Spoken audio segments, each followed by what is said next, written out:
Payments Podcast from Bottomline Technologies.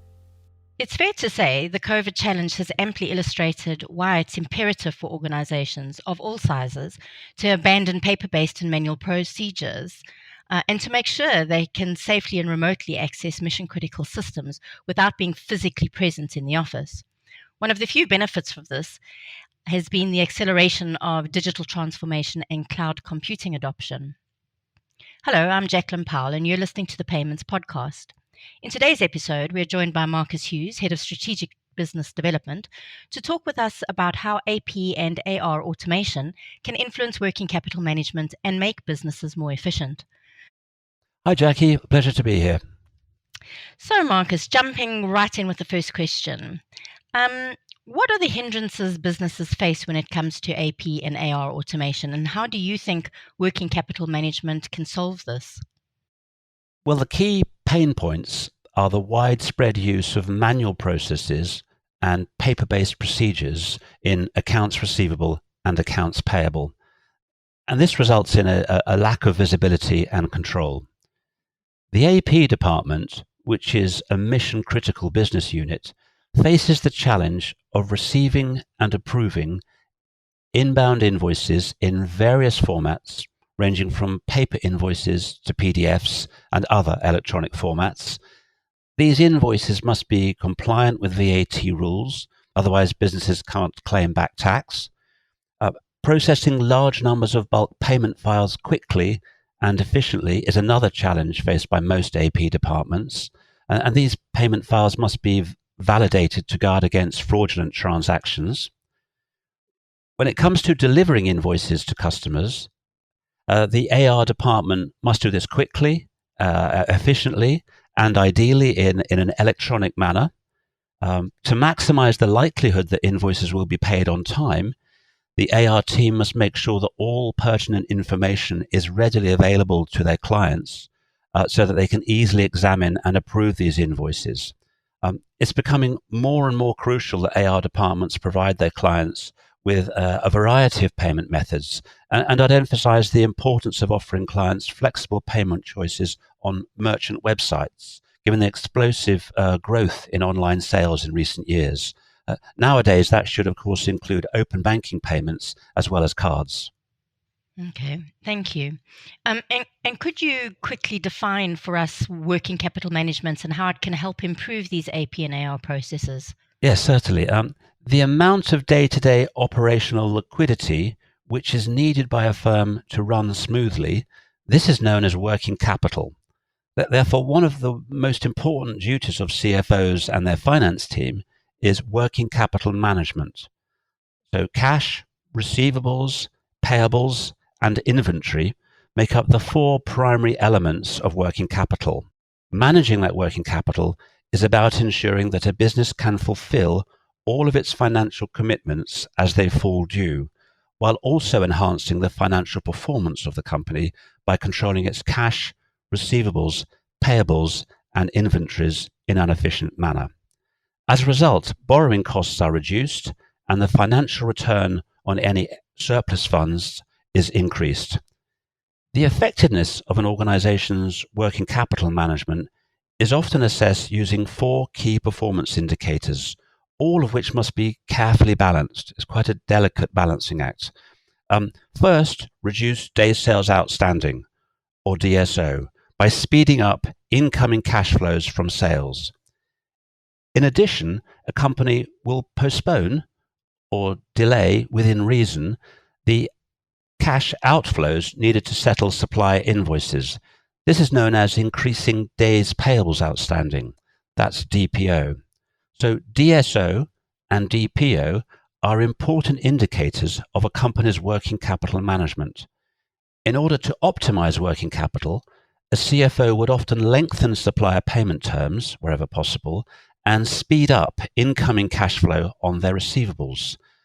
Days inventory outstanding, which gauges how long stock is held until it's sold, is a crucial third KPI. Finally, we have the cash conversion cycle, which is an important measure of efficiency, showing how much capital a business has tied up in its day-to-day operations. Hence, the cash conversion cycle is the timing difference between paying suppliers and getting paid for sales invoices. There's a simple formula for this important metric.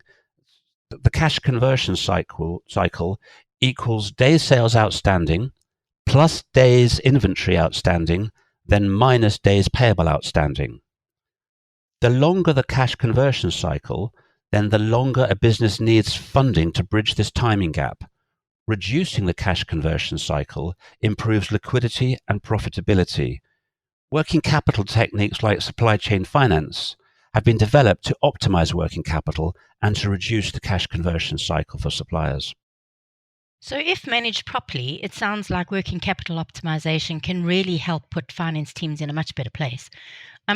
Marcus, in your white paper on this topic, you talk about the use of technology and process automation to improve working capital and financial performance in AP. Can you dive into this for us, please? There are several layers of this process where technology can be adopted. To name a few, we've got invoice data capture, invoice validation, and invoice approval workflow. A significant proportion of invoices are now being received as PDFs in North America and in Europe and other regions across the world. Most PDFs are application generated or created straight from a business program, such as a billing application that creates PDF invoices. The most crucial feature of these computer-generated PDFs, which are known as text PDFs, is that the original invoice data is included inside the PDF itself. This data layer can be extracted using AP automation technology, and it can be directly mapped from the PDF into an e-invoice format. Text layer extraction is the term used for this. An ERP or AP automation system will then receive this data for matching and approval. The process then moves onto matching and verifying invoices, which involves automatically comparing data from invoices with purchase orders and goods received notes in accordance with pre-established criteria. These POs and GRNs can also be received in paper or electronic format, just like the invoices. However, all invoices, purchase orders, and goods received notes should be converted into uniformly structured electronic data at this point. Since this procedure compares and records precisely what the products or services that have been ordered, received, and billed, this is crucial for lowering the risk of fraud. In order to detect any potentially fraudulent transactions, this activity will highlight any invoices that do not relate to products or services that have actually been ordered or recorded as received. To double-check these transactions, an additional approval procedure for payment authorization can be set up. These procedures can be automated, freeing up AP workers to focus on handling exceptions. The next step is to develop a flexible approval procedure with as many approval levels as needed to process those invoices which don't have a matching purchase order. These configurable positions can reflect the transactional value of the invoice or certain chosen suppliers which demand extra attention. In this way, an AP automation system can be accessed by authorized individuals with the required privileges, and they can examine, approve, and manage exceptions of those invoices. Thanks. I'd imagine that would definitely help finance teams to become more efficient and avoid unnecessary errors and delays. I noticed you mentioned the possibility of fraud if the invoicing procedure is not compared and recorded precisely. Is there more than one way to significantly lower the risk of fraud? Every firm should be extremely concerned about cybercrime and fraud because more and more businesses are becoming targets of cyber attacks. In fact, in the latest Strategic Treasurer B2B payment survey, 30% of companies admitted fraud had been perpetrated where criminals impersonated an existing supplier to update bank account details which had not been detected, and these were not detected before payment was sent out. This is evidence that scammers are becoming more skilled in how they produce fraudulent invoices and redirect payments. Data verification of invoices can greatly reduce the risk of invoice fraud. There are several processes that can be easily automated to help with reducing risk, such as checking supplier lists against fraud databases, as this ensures that suppliers are legitimate. Validation of supplier details is important too, so you should always check whether the supplier details on an invoice match your own ERP supplier records. PO and GRN matching will also identify whether the goods or services ordered and received reconcile with what is on the invoice. A beneficial strategy that is increasingly being used in addition to all these practical precautions is the deployment of a cloud-based system to track user behavior as well as transactions. This enables the detection of unexpected activity. A company's layered cyber defense should include this technique as a key component.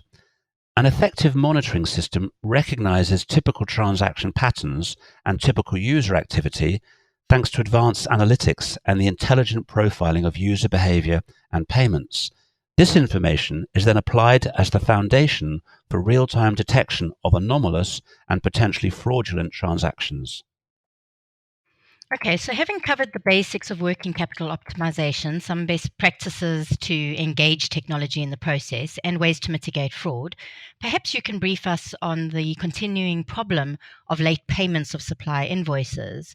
I saw in the Strategic Treasurer survey that you mentioned, 58% of companies said receiving payment within agreed upon payment terms was the top challenge for their AR teams. So, what are the steps governments has put in place to reduce this, and how does this affect the cash flow between buyers and suppliers? A significant issue that's frequently discussed in the media and that many businesses have complained about is the late payment of invoices. Your statistic validates against our own Bottomline's annual business payments barometer too, where we discovered that 84% of financial decision makers revealed they occasionally pay suppliers late. This is really high and illustrates the severity of the issue. Unfortunately, commercial invoices, particularly those from small businesses, are frequently paid late in many other nations besides simply the UK. However, organizations may use a variety of technology and best practices to reduce the frequency and impact of these overdue payments. For years, governments and industry groups have been working to help small and medium-sized businesses to get paid sooner, but in practice they've had only patchy success. In recent years, not only in the UK but also throughout Europe, there have been several significant government measures to prevent late payments. Back in 2013, in the UK, the late payment of commercial debts regulations were introduced to implement an EU directive. These rules allow businesses to charge customers interest for late payments. Theoretically, this sounds great. However, in practice, it's unlikely that a small firm is going to jeopardize a significant client relationship by applying late payment penalties on their invoices. In the US too, most states also have laws which offer recourse and protection for suppliers regarding the overdue payment of invoices, but again, their effectiveness is only patchy. A recent example of good intentions to go beyond the late payment laws in the UK is the Prompt Payment Code. This optional or voluntary initiative encourages companies to intentionally settle payments nearer to 30 days than the 60 days permitted by the payment regulations for private sector businesses. As there was little evidence of improvement, the government added yet another legal requirement in 2017, imposing on larger corporates a duty to report. This means that every 6 months, companies are required to publish their actual supplier payment performance compared with their standard payment terms.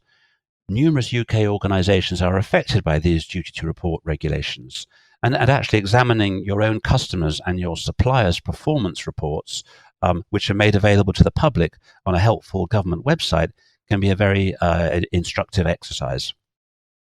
Marcus, if so much is being done to reduce late payments, though, can you explain why you think businesses persist in paying their suppliers late? I mean, despite recognizing the cash flow pain they are inflicting on their supply chain, especially on smaller businesses. So in every supply chain, domestic or international, there's a kind of built-in cash flow tension between the buyer and the supplier. This is because most people making financial decisions follow well-established working capital principles, which dictate that a company should carefully manage its outbound cash flow and put a priority on getting paid as quickly as possible. The primary measurement for this activity is the decrease in a company's DSO. In the AR department, reducing DSO significantly accelerates a company's inbound cash flow, which is essential, of course, to the financial health of any firm. This is a measure of how long it takes a company to receive payments for its invoices, as we saw. So turning to the AP department, it's obvious that extending DPO benefits a company's outgoing cash flow and prevents the requirement for any extra borrowing that might be needed to pay a supplier. As a result, by delaying invoice payment, a firm saves money on overdraft fees and delays the withdrawal of cash from its bank accounts. This represents effective working capital management from the payer's point of view, although not from the supplier's perspective. That's why banks have developed a number of supply chain finance and receivables finance techniques to help resolve this tension between buyer and supplier cash flow needs. Thanks, Marcus. That's interesting. I'd like to now shift the discussion, if I may, towards data insight. So earlier we talked about process automation lending a hand to improve the efficiency of working capital management. And you mentioned the wonders of data analytics and smart data to drive this efficiency. Can you talk more on this for us? Yes, certainly. Data has become increasingly important in recent years, to the point that we might almost claim that data is now the new green energy for corporations. Intelligent data analytics can definitely boost performance in areas like payables, treasury, and receivables. Despite their great interdependence, these units have traditionally operated in isolation. However, with modern technology and improved data management techniques, these components can be genuinely integrated, enabling data to flow between various systems as well as the ERP, of course. Treasurers and other financial decision makers, whether in AP, AR, or central finance, are increasingly relying on data analytics and methods like machine learning and predictive analytics. In-house corporate systems, including the ERP and the treasury management system, as well as AP and AR and the customer relationship management system, they include a plethora of data, which is extremely valuable. But the greatest value comes from merging this in-house corporate data with external banking data and then utilizing dashboards to display a company's key performance indicators to create a single view, which is a summary of all this data on which financial decision makers can gain enormously from these analytical tools that allow them to measure and improve their KPIs, such as DSO, DPO, and the cash conversion cycle, of course. The overall financial success of an organization is greatly impacted by this activity. Increasing the accuracy of cash flow forecasting is, as we all know, an important goal for treasury teams. But far too many businesses, apparently it's around 30% in the UK and the US, according to our Business Payments Barometer, they continue to rely excessively on spreadsheets for this difficult and crucial task. So it's of little surprise that more than half of companies in both regions also admitted in the Business Barometer that their cash flow forecasts are seldom accurate. Utilizing technologies like variance analytics, these cash flow forecasts must be continually compared to actual cash flow. Predictive analytics can be used to increase the precision of future forecasting by studying the variance of historic cash flow predictions. Some of the inbound and outbound cash flows are admittedly quite predictable, like loan repayments on set maturity dates, whereas other elements, like when a client will pay an invoice, are more difficult to anticipate. But an effective treasury management system enables treasury teams to set up automatic sweeps and cash concentration pools in combination with these cash flow forecasts to optimize working capital management. With the help of this rich mix of data and analysis, a treasury and finance team can get deeper insights and make better decisions.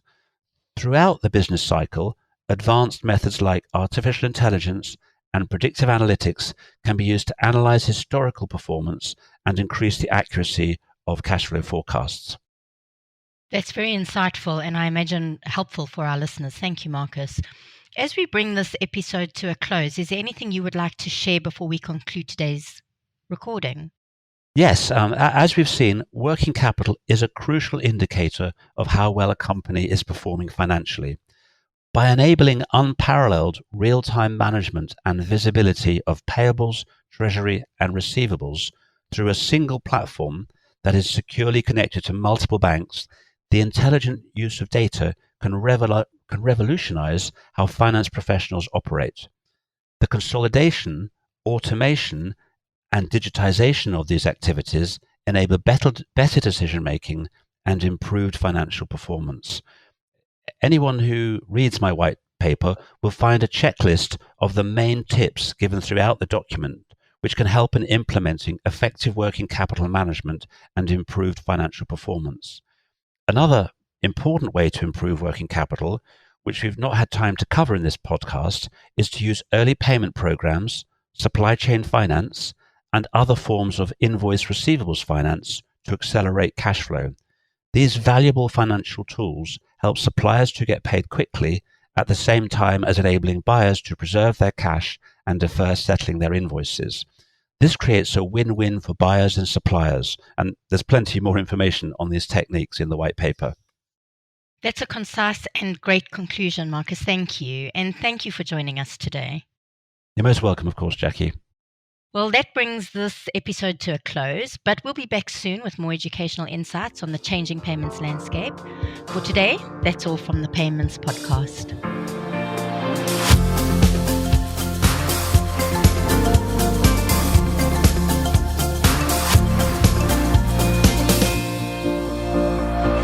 The Payments Podcast from Bottomline Technologies.